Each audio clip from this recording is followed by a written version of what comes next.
Assalamualaikum warahmatullahi wabarakatuh. Salam sejahtera, Om Swastiastu, Namo Buddhaya. Salam sehat untuk kita semua. Saya Lydia Freni Hawadi, Guru Besar Fakultas Psikologi Universitas Indonesia, bersama Dr. Dini Bintari Rahma dari Fakultas Psikologi UI, juga bersama Gary Collins, mahasiswa Profesi Psikologi Pendidikan Fakultas Psikologi UI, akan memberikan contoh kasus bagaimana dari seorang mahasiswa yang tidak tepat waktu lulus dalam perkuliahannya bisa terbantu setelah mendatangi psikolog. Nanti kita akan melihat contoh kasus dari Kevin, mahasiswa S1 semester 9. Kevin ini adalah mahasiswa yang datang dari luar kota Jakarta, tinggal kos, dan orang tuanya sudah pensiun. Namun dengan kesibukannya yang seabrek, Kevin ketinggalan dalam kuliahnya. Dia tidak lulus tepat waktu, dan kemudian dia berusaha untuk mengejar ketertinggalannya dengan mendatangi psikolog. Baiklah, kasus Kevin ini kita bahas dengan tema self-regulated learning. Ya, saya akan menjelaskan apa itu self-regulated learning, yang dalam hal ini kita ambil acuannya dari teori Zimmerman. Jadi self-regulated learning adalah konsep penggunaan metakognisi yang ditandai oleh satu, penggabungan monitoring metakognitif dan kontrol metakognitif. Kedua, proses perencanaan aktivitas masa depan di dalam suatu momen belajar dan kegiatan memanipulasi kondisi kontekstual sebagaimana kebutuhan. Ya, berikutnya kita akan melihat di sini siklus self-regulated learning yang terdiri dari 3 fase, yaitu forethought phase, ya, kemudian performance phase, dan self-reflection phase. Ya, berikutnya kita akan kupas satu persatu dari fase tersebut. Kita mulai dari forethought phase. Ini adalah fase awal di mana proses regulasi diri ini memiliki 2 kategori besar, yaitu task analysis process dan sources of self-motivation. Di sini, task analysis adalah analisis tugas, adalah kegiatan memecah tugas belajar. Dan konteksnya menjadi elemen-elemen yang lebih sederhana. Dan di sini, menyusun strategi pembelajaran pribadi dari pengetahuan sebelumnya mengenai elemen tersebut. Dalam task analysis terdapat 2 tahapan, yaitu goal setting, menetapkan tujuan, menentukan hasil yang diharapkan, dan kedua adalah strategic planning, perencanaan strategis. Ya, bagaimana kita memilih atau mengkonstruksi metode belajar yang menguntungkan dan sesuai dengan situasi. Self-motivation atau motivasi diri mencakup sumber-sumber motivasi yang mendorong individu untuk melakukan kegiatan belajar di dalamnya, yaitu terdapat verifikasi diri, ekspektasi pada hasil pembelajaran, penilaian pada tugas, dan minat intrinsik, serta orientasi pada tujuan pembelajaran. Nah, nanti kita akan lihat di dalam contoh kasus bagaimana Kevin di dalam fase forethought phase ini ya akan menyampaikan masalah-masalahnya pada psikolog. Halo, apa kabar? Halo Bu, ya kabarnya gitu aja lah Bu. Oke, apa nih yang hari ini yang bisa saya bantu? Ya lagi banyak pikiran aja Bu, pusing gitu Bu. Oke, apa sih pikiran yang paling bikin kamu pusing saat ini? Ya orang tua saya Bu, jadi udah berapa bulan ini gitu mereka kayak tiap hari ke saya nelpon, nanyain kayak kamu gimana skripsi, udah beres atau belum? Kepikiran gitu ya Bu kan? Kan saya kan selama ini belum tuh skripsi sama sekali masuk sama saya. Oke. Dan saya selama ini juga malah sibuk ngerjain yang lain. Terus jadi ketika orang tua nelpon, saya kayak ngerasa, aduh ini bener juga saya skripsi belum. Ya gitulah.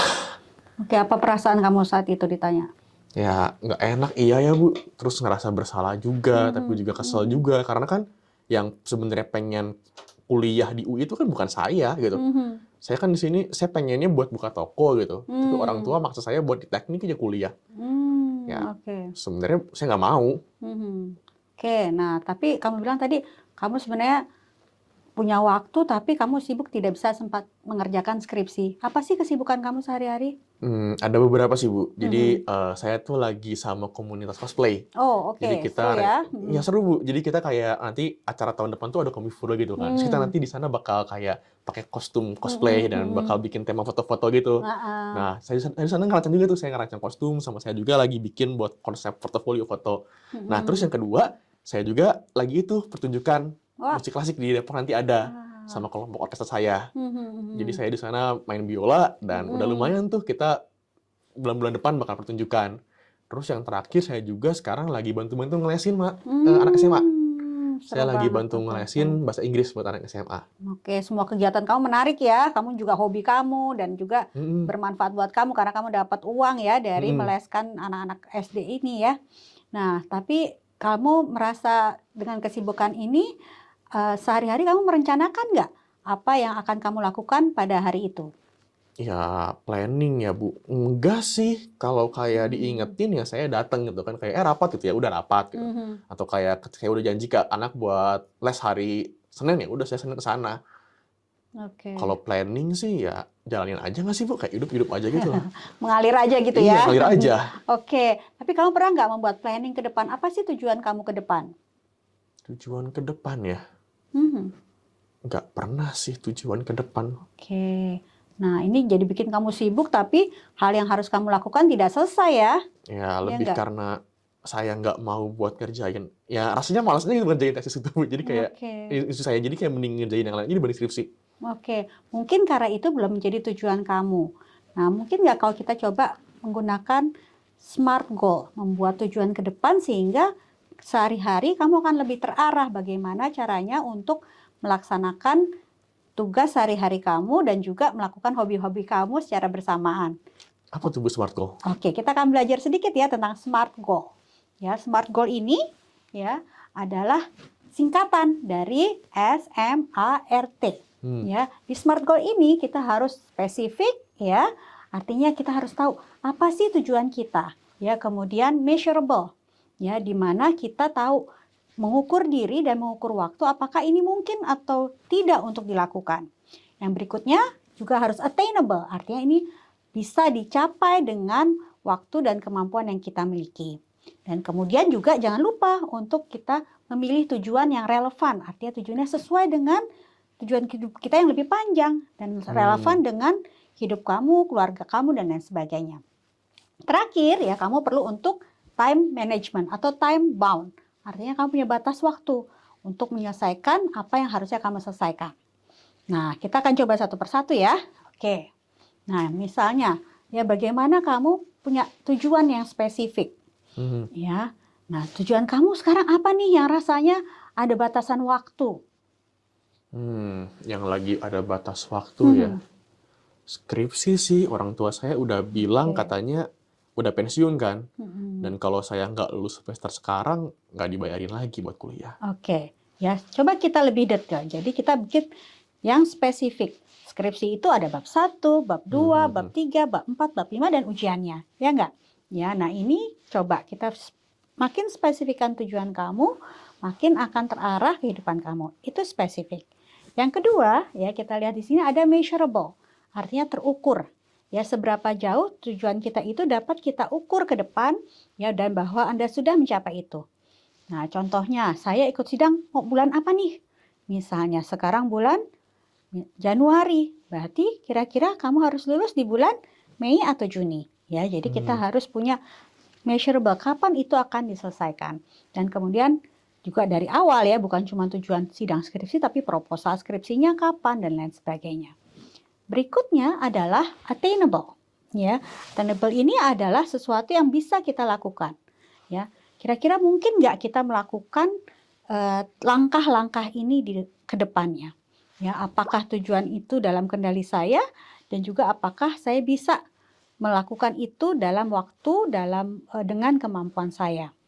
Berikutnya adalah relevan, ya. Apa sih aktivitas Anda yang sesuai dengan goal Anda saat ini? Ya, goal kamu skripsi kan?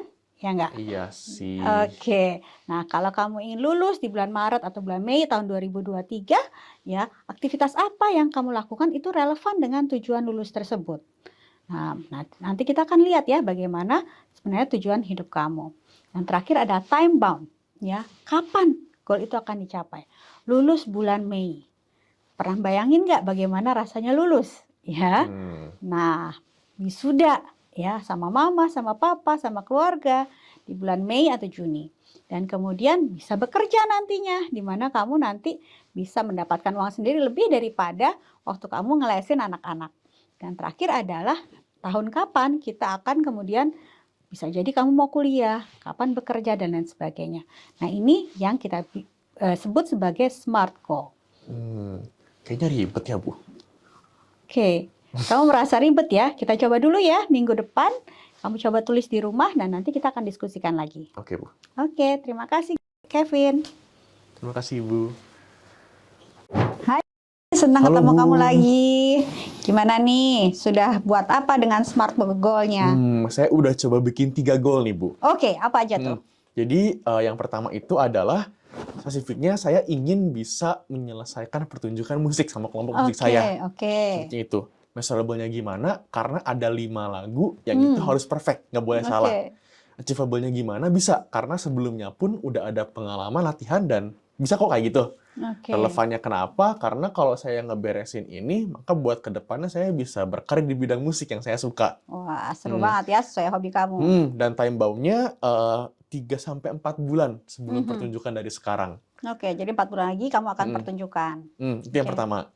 Yang kedua itu yang soal guru les, side job. Spesifiknya adalah saya jadi guru les buat anak-anak supaya nah ini sebenarnya nih, bahwa saya sebenarnya jadi ngelesin itu karena saya pengen punya uang buat saya bisa wirausaha buka toko. Oh, oke. Nah, terus measurable-nya kan satu anak tuh 250.000 tuh. Berarti saya harus bisa ngumpulin kira-kira sekitar 10 jutaan buat modal awal. Yang nggak cukup, tapi kan nanti bisa minjem bisa apa. Nah, achievable-nya, achievable. Karena satu anak 500.000 sebulan, saya ngelesin 5 anak sebulan 2,5 tuh. Berarti 4 bulan udah bisa tuh 10 juta dapat. Relevannya gimana? Karena saya butuh uang ternyata. Dan terakhir, time bound-nya ya karena 5 bulan lagi kan mereka udah pada lulus tuh dari SMA. Yang berarti saya udah di sana udah beres kegiatannya. Gitu. Nah, yang ketiga itu adalah nanti tahun 2023 tahun depan itu ada event Komifuro. Event cosplay gitu di Jakarta. Nah, nanti di sana saya sama teman-teman itu bakal bikin kostum cosplay, bakal bikin booth sendiri di sana. Nah, jadi 3 kostum udah mesti beres lah minimal, sama udah ada konsepsi portofolio si foto-fotonya itu. Achievable karena dari dulu rata-rata 1 kostum sebulan. Jadi kalau saya masih ada waktu 3-4 bulan masih bisa sekarang. Relevannya karena ini juga hobi saya dan nanti saya juga kan pengen bisa bikin toko juga yang berhubungan sama ini. Jadi saya udah punya nama dulu di sana dong. Terus time bound-nya ya masih lama sih. Mungkin setengah tahun lagi baru saya bisa mulai di sana. Gitu. Wah, kamu sudah pintar ya menerapkan SMART goals ya. Sudah spesifik, measurable, attainable, relevan dan time bound. Kamu sudah tahu bagaimana membedakan 5 itu. Cuma saya bingung nih. Skripsinya sebelah mana ya dalam goals kamu? Iya, skripsi. Skripsi ya. Iya. Jadi belum terpikir ya? Saya kayak malas mikirin skripsi gitu loh, Bu. Kenapa tuh malas mikir skripsi? Ya tadi karena ngerasa kayak nggak relevan aja buat hidup saya. Kayak kalau saya skripsi beres, kuliah beres, ya buat apa? Kan saya nggak bakal pakai gelarnya juga. Relevan tapi kamu tidak merasa itu relevan gitu ya? Relevan nggak dengan bahwa kamu dibiayai orang tua misalnya? Iya sih. Kan saya juga nggak enak kalau orang tua terus ini ya. Coba kita bikin untuk skripsinya ya. Kamu sekarang punya waktu berapa bulan lagi untuk harus selesai skripsi. 5 bulan lagi, Bu. Oke, Nggak lama tuh.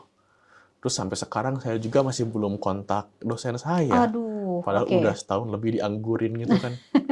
Saya jadi Oke. takut juga buat ngontak, Bu, karena ntar bakal Oke. ditanya-tanya kan kayak, "Kamu setahun kemana aja? Kok baru muncul sekarang lagi?" Takut Gitu. ya. Iya. Oke, kita sudah dapat time bound-nya tuh. Berapa? Hmm. 5 bulan. Sekarang kita mungkin rasanya berat ya skripsi berbab-bab. Tapi mungkin nggak kita bisa lebih spesifik? Ya, agar kita punya tujuannya lebih jelas. Apa kira-kira yang lebih spesifik sebelum kita masuk ke dalam skripsinya? Kontak dosen dulu sih. Oke, kontak dosen. Ya. Kemudian apa lagi? Skripsi apakah langsung bab 6 atau kita bertahap? Apa dulu? Bab 1 dulu. Bab 1. Oke, bab 1. Nah, kita coba dulu nih.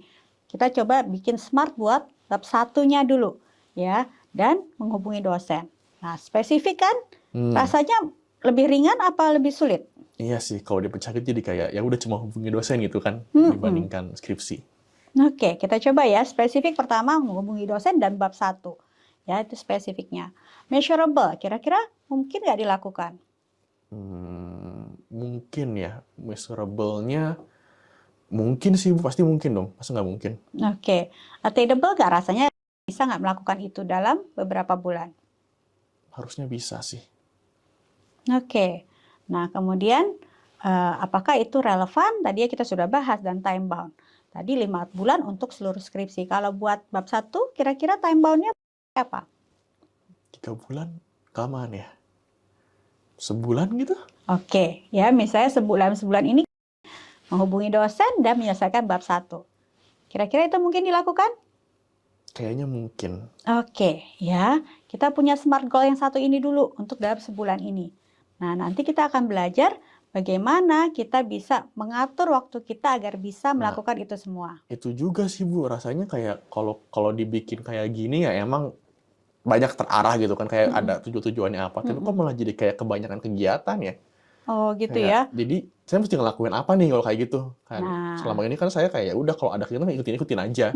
Tapi ini kan jadi kayak dipaksa buat ada kayak jadwal gitu ya, Bu. Iya, betul. Nah, sekarang mungkin bisa pula untuk melakukan dulu SMART goal yang kecil-kecil ini dulu.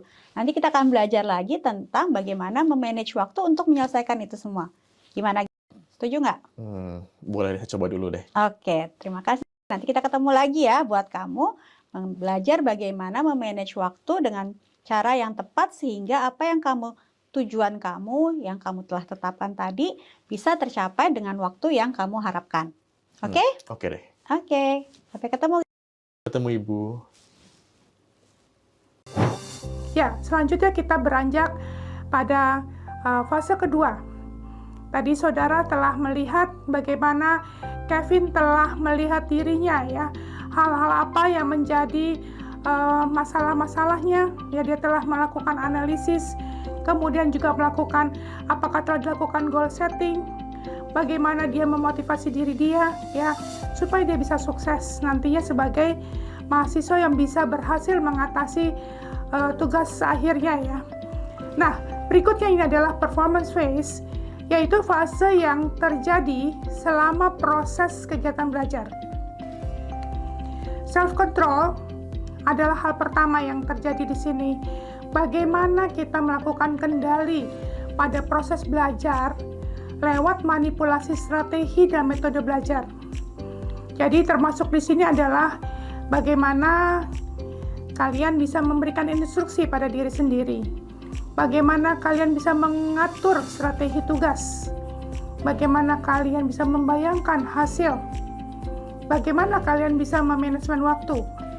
Bagaimana kalian juga mengatur lingkungan, mencari bantuan, bahkan memberikan hadiah untuk diri sendiri, serta memberi konsekuensi untuk diri sendiri.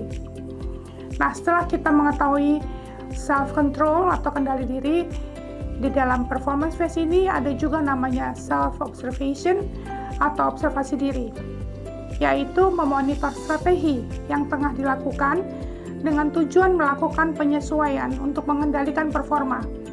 Di sini kita melakukan metacognitive monitoring dan merekam diri.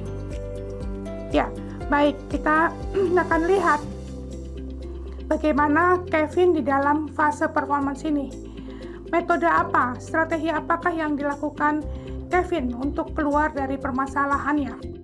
Oke, selamat pagi Kevin. Selamat Apa pagi, Bu. kabar? Baik, Bu. Ya Oke, gitulah.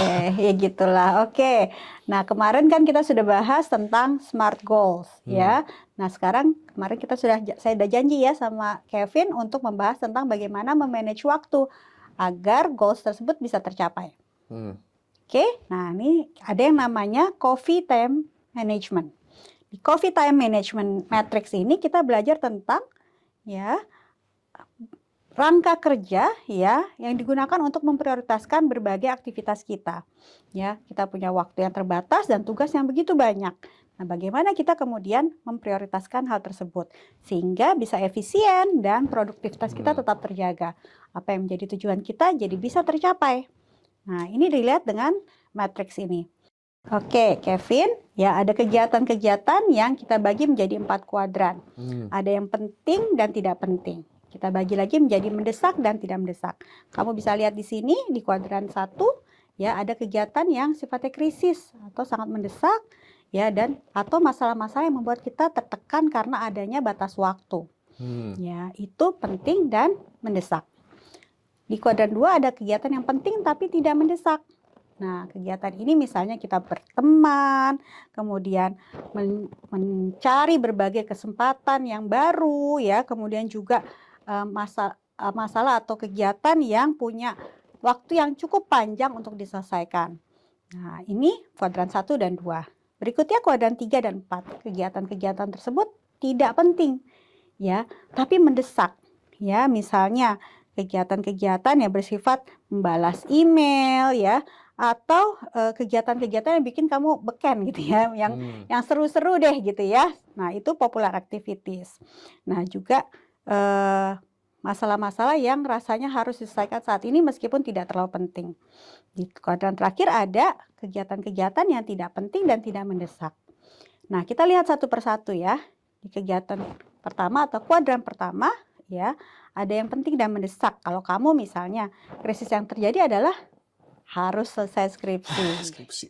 Ya, kemudian deadline yang mendesak untuk tugas penting ya, ada deadline-nya dalam beberapa bulan. Ya, kamu juga mungkin di fakultas kamu ada proyek yang harus diselesaikan. Nah, itu juga adalah bagian dari kuadran 1. Nah, juga permasalahan-permasalahan medis, diri sendiri ataupun keluarga, misalnya yang sakit dan lain sebagainya, itu termasuk penting dan mendesak. Apa yang perlu kita lakukan untuk kegiatan seperti ini? Kita perlu melakukan segera. Kenapa? Karena itu penting dan mendesak. Yang berikutnya misalnya kuadran 2, penting tidak mendesak. Kalau dalam kasus kamu misalnya ya, melakukan kegiatan olahraga, penting kan untuk sehat ya. Tapi apakah harus olahraga saat ini atau bisa nunggu weekend? Bisa nanti sih. Ya, nah bisa nanti.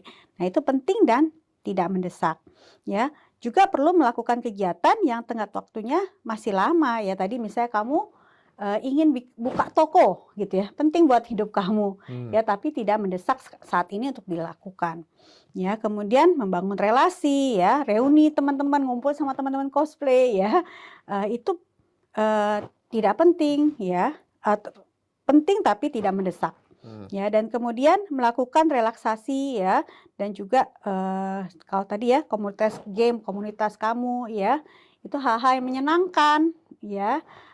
Perlu melakukan hal yang menyenangkan, tapi tidak harus saat ini. Oke, nah bagaimana kita memilih kegiatan ini ya? Kita perlu tetapkan kapan Anda akan melakukannya. Jadi misalnya Kevin mau, saya penting untuk punya relasi ya, tapi bukan hari ini loh. Saya bisa membangun relasinya di akhir pekan.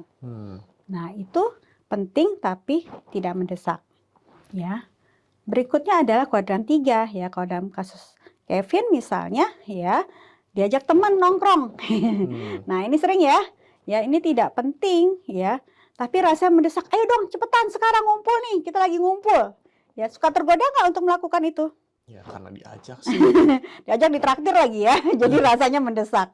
Ya, atau ada diskon ya di tempat makan ini. Ada Black Friday nih, kita harus datang ke sana. Ya, nggak penting ya, tapi rasanya itu kan kalau nggak pergi sayang. Iya sayang ya, rasanya jadi mendesak, padahal tidak mendesak ya, bisa aja ada diskon ya, besok-besok pasti ada diskon lagi. Nah, ini hal-hal yang perlu kita lihat dengan cara berpikir, pentingkah hal ini? Ya, apakah saya akan mendapat konsekuensi yang negatif kalau tidak melakukannya? Coba kalau kamu nggak dapat diskon, terus Ya, kenapa? konsekuensinya saya hari itu nggak makan makanan diskon itu. Tapi kamu masih bisa makanan lain kan? Iya sih. Oke, ya. Makanan warteg gitu ya malahan ya. Oke, yang terakhir ada kuadran 4. Nah, kegiatan yang tidak penting dan tidak mendesak. Ya, contohnya main game. Sering nggak nih? Ya sering. Kalau lagi pusing main game. Lagi pusing main game ya. Tapi berapa lama main gamenya? Bisa 3-4 jam gitu. Oke, 3-4 jam. Banyak ya, lumayan tuh setengah hari jadinya ya. Nah, apakah itu penting? Kalau enggak saya makin stres, Bu. Makin pusing juga. Oke. Nah, tapi apakah kamu harus melakukannya sekarang? Dan apakah harus sampai 4 jam? Ya, kadang-kadang keterusan sih tapi. Oke. Nah, bagaimana kita mengatur ulang prioritas Anda? Boleh sih misalnya main game. Tapi usahakan ya yang di kuadran 1, kuadran 2 sudah dilakukan. Ya. Baru kita berpikir apakah kita melakukan sesuatu yang tidak penting dan tidak mendesak ini untuk misalnya relaksasi. Ya, tapi harus dibatasi waktunya. Ya, atur ulang prioritas kita. Ya, 4 jam misalnya main game 1 jam, 3 jamnya bisa bikin skripsi. Udah dapat berapa paragraf tuh? Ya enggak? Oke. Ya, nah bagaimana kita melihat diri kita dan kegiatan kita sehingga Kevin bisa sukses mencapai goal-goal tadi yang kita sudah tetapkan sebelumnya. Jadi time management ini, Coffee Time Management akan membantu kamu untuk melihat kegiatan setiap hari dengan cara yang lebih efisien dan produktif. Gimana? Bisa dicoba? Cobain dulu deh, Bu. Oke, ya. Kira-kira kita akan ketemu lagi ya untuk membahas bagaimana kamu membuat kuadran-kuadran ini. Oke, sampai ketemu ya setelah kamu Oke deh, Bu. membuatnya. Oke. Oke, selamat datang lagi Kevin. Ya, halo. Ya, hai. Kemarin kita sudah bahas tentang Coffee Time Management Matrix. Gimana? Kamu berhasil melakukannya? Ya, saya coba bikin sih 4 kuadran itu. Oke, kita lihat yuk sama-sama seperti apa yang sudah kamu buat. Ya, jadi untuk kuadran pertama yang penting dan mendesak itu, saya kemarin udah ketemu sama dosen kan, ngobrol sedikit, dia dimarahin juga karena baru sekarang ngontak. Tapi hebat, sudah berani ngontak ya. Oke. Ya, terus katanya bulan depan itu udah harus masukin sampai bab 3. Oke, 1 bulan ya, 1 bab 3 bulan, itu mendesak dan penting sekali ya. Oke. Terus bulan ini juga ada rapat buat grup cosplay, sama di 2 minggu lagi ada latihan pertunjukan. Oke, ya itu hal-hal penting yang bisa kamu lakukan. Tapi yang satu dalam 3 bulan, 1 dalam seminggu, dan 1 lagi dalam 2 minggu ya. Oke. Nah, Oke. terus yang kuadran 2-nya itu yang penting tapi tidak mendesak, karena saya pengen buka toko, perlu nih Bu, saya scouting dulu lokasi-lokasi toko-toko yang bisa disewain di mana aja. Terus juga latihan nih Bu, saya juga kan karena hobinya ke arah sana, pengen bisa bahasa Jepang. Jadi ada interest juga nih buat pengen latihan bahasa Jepang. Terus saya juga pengen belajar instrumen baru, biar bisa yang lain, sama latihan ini, nonton ini riset buat nanti kostum anime-anime yang baru keluar. Oke. Buat kedepannya, dan juga ya skripsi bab 4, bab 5. Oke. Karena kan itu penting tapi belum disuruh, jadi ya ntar aja. Oke. Nah, untuk kuadran 2 kita harus melakukan apa? Kapan kamu akan melakukannya? Ya, jadi buat yang ini nanti kamu tetapkan, misalnya bab 5, bab 6 akan bulan apa, misalnya gitu ya. Nyari kontrakan buat toko gitu ya. Mungkin kapan yang bisa dilakukan yang kamu sudah longgar, sudah mengerjakan kuadran 1. Oke, karena itu penting tapi masih bisa kita atur waktunya di masa yang akan datang. Oke, terus kuadran 3 kamu gimana? Kuadran 3 saya, besok teman-teman saya ngajak ketemuan karena lagi ada yang pulang ke Jakarta. Ah, seru tuh ya. Tapi saya masih kerja skripsi. Sebenarnya pengen ikut sih, tapi ya gimana ya, pengen tapi nggak beres di saya. Terus juga ada besok tuh di Miniso lagi ada jualan kos spesial tuh edisi film fantasi. Wow. Ya cuma seminggu lebih bukanya. Itu juga pengen sih beli, kayaknya seminggu masih bisa lah. Terus juga besok tuh, hari ini tadi saya udah cek IG, Kintan Buffet lagi ada diskon 25% buat I Can Eat-nya. Yummy ya. Iya. Oke. Nah, itu kan tadi kuadran 3 apa? Tidak penting tapi mendesak. Oke. Apakah kita perlu melakukannya? Sama kalau nggak dilakuin dapat apa ya? Mm-mm. Ya kalau ini nggak dilakuin ya nggak kenapa-napa sih. Saya bisa beli dari yang lain atau bisa lain kali juga. Oke. Mungkin di antara itu misalnya ketemu teman yang baru datang, mungkin jadi rasanya menyenangkan ya untuk dilakukan. Tapi mungkin kamu lihat kalau kuadran 1 dan kuadran 2 sudah dilakukan, rewardnya kamu bisa melakukan kuadran 3 ini. Oh iya, bener juga ya. Bisa. Oke. Kuadran 4 kamu gimana? Kuadran 4-nya ya main game sih, Bu. Sampai saya dapat karakter yang paling bagus bintang 5 gitu kan dari ngegacha. Sama juga lagi ada anime baru yang baru rilis hari ini banget dan saya belum nonton seriannya. Sama yang terakhir itu juga akhirnya ada manga baru yang terbit dan saya belum baca juga. Pengen sih hari ini bisa buat baca berhari gitu kan, berjam-jam gitu kan, beresin. Tapi ya tadi lagi, Bu, saya belum beres yang pertama sama keduanya. Oke. Jadi kita coba atur ulang ya prioritas tersebut. Ya, membaca manga mungkin masih bisa besok-besok ya pada saat kamu sudah melakukan aktivitas kuadran 1 dan kuadran 2. Jadi reward juga kalau kamu sudah selesai misalnya bab 1, kamu boleh membaca manga. Gimana kalau gitu? Tapi kalau kayak gitu rasanya berat banget ya, Bu. Kayak saya tiba-tiba jadi banyak kangen buat ngelakuin ini itu. Jadi banyak kegiatan yang mesti diurutin, banyak mesti dikerjain, nggak bisa ngapa-ngapain. Saya bisa nggak ya kayak gini ya? Oke. Apalagi udah ada batas waktu dan lain-lain. Teman saya aja yang pintar banget aja, dia skripsi aja bisa berbulan-bulan. Sedangkan saya sekarang, bingung dia ini beres nggak? Saya tiba-tiba jadi kepikiran 5 bulan gitu. Oke. Ya. Jadi kamu merasa ragu ya apakah kamu mampu melakukan hal tersebut? Kayaknya udah telat gitu ya, Bu. Atau saya, gimana ya? Oke. Kalau telat atau tidak telat kan masih sesuatu di masa datang yang bisa kamu lakukan sesuai COVID time management. Tapi saya lihat kamu merasa tidak yakin akan kemampuan kamu, kelebihan kamu, dan kekurangan kamu. Betul gitu? Iya sih, karena ya kalau teman-teman saya yang pintar aja butuh waktu, gimana saya? Saya kan selama ini juga kuliah nggak, ya asal C, asal B nggak apa-apa lah gitu kan. Oke, kalau mendengar apa yang Kevin jelaskan tadi, sepertinya agak ragu ya apakah memiliki kemampuan untuk melakukan hal itu. Kita perlu bahas satu topik lagi yang namanya Johari Window. Apa tuh, Bu, Johari Window? Nah, kita akan bahas next meeting ya, sehingga kita bisa bahas lebih panjang apa itu Johari Window. Oke? Oke. Nah, selanjutnya ini adalah siklus terakhir, yaitu self-reflection phase. Proses yang dilakukan setelah kegiatan belajar. Di sini kita lihat ada self-judgment, yaitu penilaian diri, dan self-reaction atau reaksi diri. Pada self-evaluation atau evaluasi diri, kamu membandingkan performance dengan standar informasi sebelumnya. Juga penguasaan materi kamu serta membandingkannya dengan orang lain.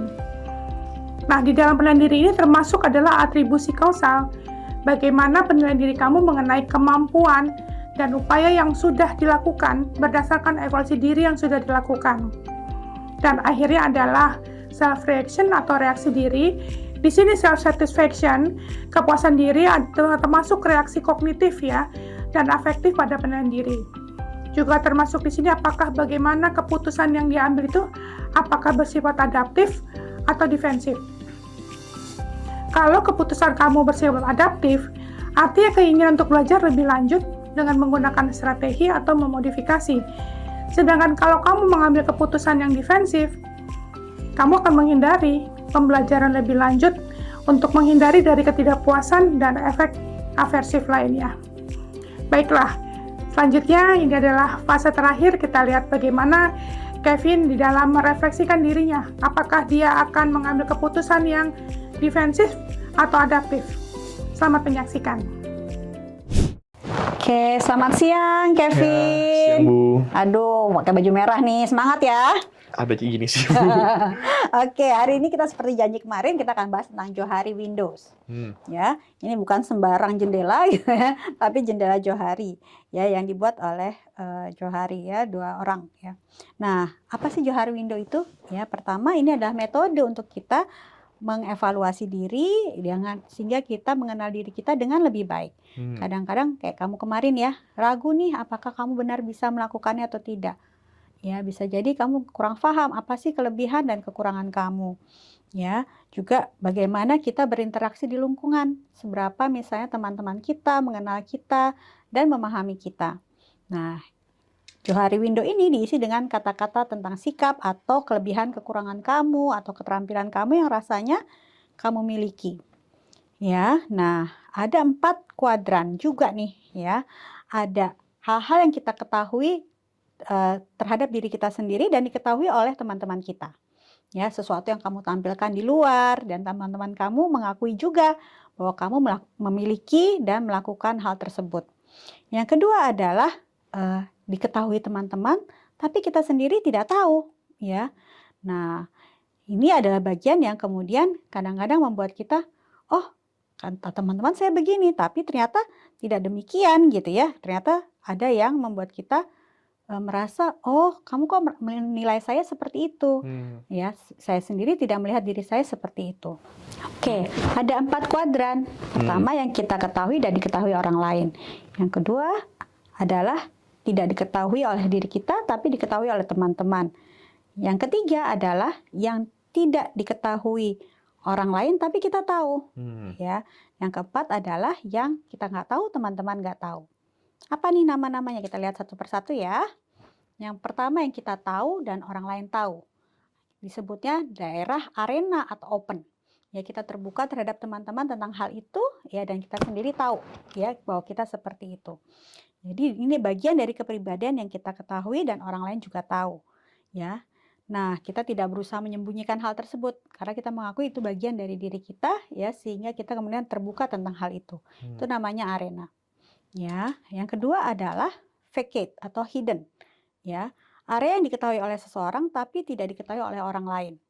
Ya. Nah, ini adalah area di mana pandangan sikap kita simpan dari orang lain.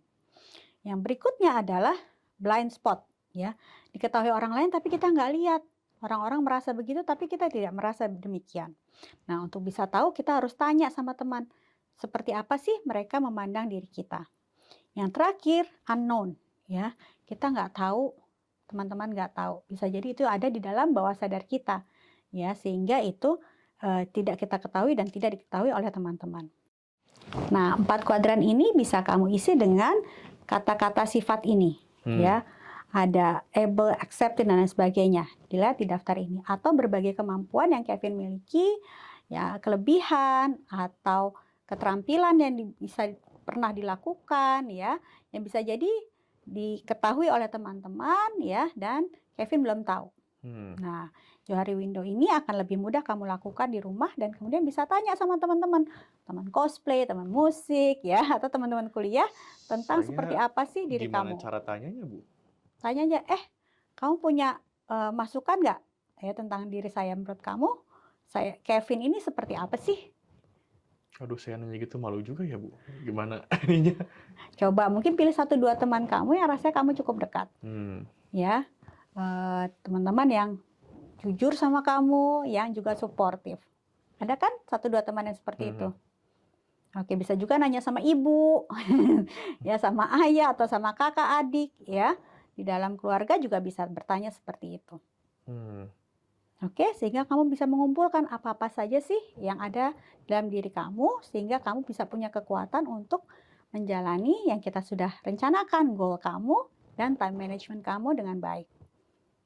Oke, kira-kira bisa dilakukan? Kayaknya cobain deh, tapi kayaknya susah deh ini. Kamu masih belum yakin ya? Iya. Ya, coba dulu dengan diri kamu sendiri. Kamu tulis dulu yang ada di kuadran 1. Kamu tahu dan diketahui orang lain. Setelah itu, setelah kamu nulis itu rasanya, siapa ya yang rasanya bisa saya tanya? Ya, 1 dulu orang. Setelah kamu dapat masukan, rasanya pasti akan lebih mudah untuk bertanya pada lebih banyak orang. Oke, saya coba deh, Bu. Oke, kita coba ya, sehingga kita punya keyakinan bahwa Kevin memiliki kemampuan ya yang mungkin dihargai orang lain juga yang selama ini Kevin belum lihat. Oke? Oke. Kita ketemu lagi next meeting. Oke. Hai Kevin, Halo Bu. gimana? Sudah berhasil membuat Johari Window-nya? Udah kemarin saya coba Bu. Oke, boleh cerita apa yang sudah kamu dapatkan? Jadi yang pertama itu kan yang saya tahu dan orang lain tahu. Ya saya udah nanya juga ke teman-teman, katanya saya tuh orangnya santai, Oke, terus spontan, oke, sama cermat dalam melihat situasi gitu. Kalau oke, ada oke. pola-pola apa. Terus saya juga mudah bergaul, bisa mengerti orang, sama Mhm. bisa main musik. Wah, banyak ya kelebihan Hmm. kamu. Terus ada yang saya tahu, tapi orang lain nggak tahu. Apa Saya tuh? sebenarnya gugup banget, Bu. Kalau disuruh buat maju, kalau disuruh buat apa tuh kayak, aduh malas banget ngomong sama orang, malas banget. Tapi ya, orang nggak tahu sih. Tapi kamu tetap tampil gitu kan? Ya karena saya seneng juga kan. Terus kalau ada hal yang mendesak, kalau saya diburu-buru, saya orangnya langsung kayak, aduh ini gimana, mesti ngapain gitu. Saya juga baru nyadar bahwa, oh jadi sama kayak gitu ya. Makanya kenapa ketika orang tua nanya, saya juga langsung jadi ngerasa kayak enak banget. Karena ini sih, kayak kalau didesak itu langsung males aja, langsung ngapa-ngapain. Nah terus saya juga kalau ada sesuatu, langsung mikirnya tuh takut hal buruk gitu Bu. Kayak, abis ini saya nggak bakal lulus, abis ini saya nggak bakal kuliah lagi, saya nggak bakal bisa apa-apa, langsung kesana mikirnya. Dan saya juga sentimental, kalau udah dibilang sama dosen kayak, kamu orangnya gini sih, langsung kayak, aduh, ke hati banget gitu loh Bu. Dan terakhir saya efektif sebenarnya, kalau ada hal apa tuh dipikirin terus sampai pusing sendiri. Oke, jadi kamu tadi kalau yang terakhir saya dengar kamu suka cemas dan overthinking ya. Tapi saya dengar tadi juga banyak kelebihan-kelebihan yang diceritakan teman-teman kamu yang sebelumnya kamu belum tahu. Yang open tadi ya Bu, yang saya sebenarnya ragu, tapi saya ke teman tanya dulu, saya gini bener nggak sih? Gitu. Nah yang berikutnya itu yang sebenarnya saya nggak tahu, tapi ketika teman-teman bilang, saya kaget juga kok saya kayak gini ya. Rendah hati yang pertama katanya. Terus saya ngomong gini, malah jadi nggak ngerasa rendah hati ya. Terus yang kedua itu, katanya saya simpatik. Mudah ngebantu orang, baik dapat diandalkan, ramah, punya prinsip, sama sebenarnya katanya selama ini saya di kelompok itu kontribusi banget buat nge-manage orang, buat nge-manage kegiatan, nge-manage waktu, nge-manage teman-teman. Terus sebenarnya ngerasa bahwa saya selama ini hidup aja nggak di-manage gitu. Kok teman-teman bisa bilang gitu ke saya? Itu sih Bu. Oke, ya tadi kita dengar ada manajemen yang sebenarnya kamu miliki ya kemampuannya ya, kalau kata teman-teman. Nah, dari semua itu, hal-hal apa nih yang akan membantu kamu menyelesaikan goals kamu tadi, yaitu selesai skripsi? Yang utamanya tadi ya Bu, saya bisa nge-manage. Iya sih, selama ini kalau dipikir-pikir kan, yang ngatur apa sih, keuangan kelompok, yang ngatur kapan itu kan saya sebenarnya kan.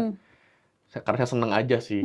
Terus yang lain, saya orangnya sebenarnya bisa buat melihat suatu hal terus kayak dianalisa gitu kan, sebenarnya itu penelitian ya Bu. Betul. Tapi saya selama ini kayak ngerasa bahwa kalau ke pelajaran malas aja jadinya nggak dipikirin lagi. Itu sih paling. Sama selama saya nyadar juga kemarin ke teman-teman bahwa oh banyak loh yang ngerti saya. Jadi banyak yang bisa saya minta bantu buat kegiatan kemarin. Kalau itu berarti nanti ketika saya perlu ambil data pun saya bisa minta bantuan mereka. Betul ya. Jadi kamu punya kemampuan manajemen yang bisa digunakan untuk skripsi ya. Kamu punya teman-teman yang baik dan mendukung dan bisa nanti mendukung kamu untuk menyelesaikan skripsi. Ya, kita lihat bahwa kelebihan kamu ternyata cukup banyak untuk mendukung kamu skripsi. Kemarin kamu ragu untuk melakukannya, ternyata begitu dengar teman-teman kasih masukan bagus, apa rasanya buat kamu? Ya agak nggak percaya gitu Bu, kayak mas saya gini masa sih gitu. Masa sih tapi ambil GR ya? Iya. Tapi ya seneng juga sih dibilang sama teman-teman. Oke, nah itu akan meningkatkan emosi positif kamu sehingga kamu lebih semangat juga untuk menyelesaikan skripsi kamu. Oke, gimana rasanya? Sudah semangat untuk mencapai goals kamu dengan time management yang baik?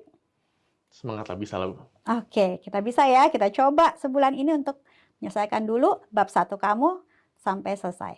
Oke, nanti kita ketemu lagi. Ya. Oke, sampai ketemu Kevin. Ya, terima kasih Bu.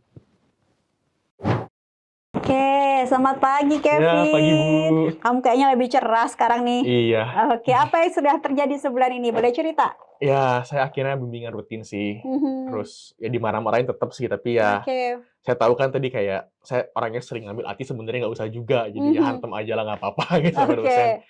Saya udah bimbingan rutin, terus udah beres juga bab 3 sekarang terakhir bulan lalu itu.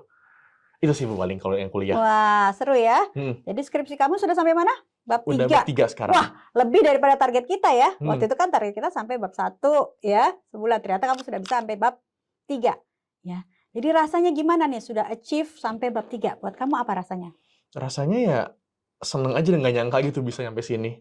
Sama kalau dipikir-pikir berarti saya selama ini itu banyak waktu yang kebuang juga dengan khawatir soal ini, tapi Oke. nggak dikerjain gara-gara khawatir kan lucu gitu ya kalau dipikir-pikir lagi.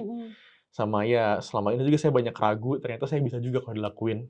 Oke, jadi SMART goals kamu kemarin membantu ya untuk kamu membuat tujuan-tujuan, goals-goals yang lebih kecil-kecil sehingga bisa mencapai bab 3 ini ya, dan kamu tadi berhasil ya memanage waktu kamu untuk tidak membuang-buang waktu untuk hal yang tidak produktif.